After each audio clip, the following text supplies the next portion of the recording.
Sangdi Arung acak pula teba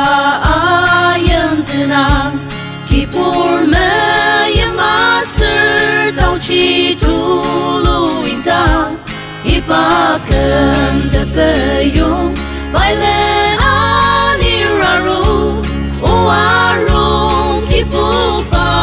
ng Sangdi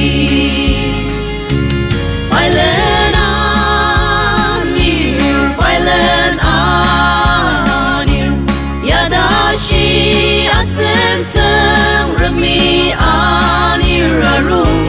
Takem sen bedrong sen Ajak paya kecil O arung Kibuba ng Sangdi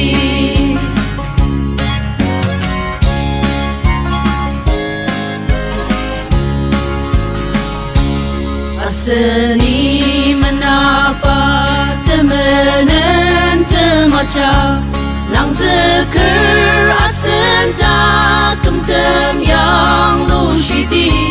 Bai mulung ba ama acema lua Asen Kibuba ten cacati Bailen anir Yadashi asenteng remi aniraru Takem sen bedrong sen Ajak paya kecil O arung Kibuba ng Sangdi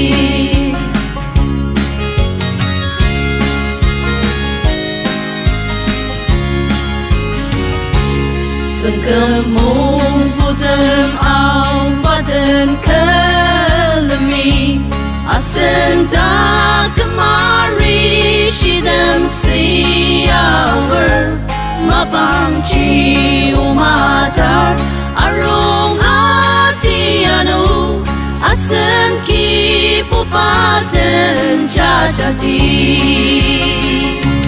Bailen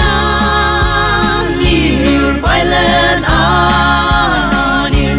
Yadashi asenteng remi aniraru Takem sen bedrong sen Ajak paya kecil O arung Kibuba ng Sangdi Bailen anir Yadashi asenteng remi aniraru Takem sen bedrong sen Ajak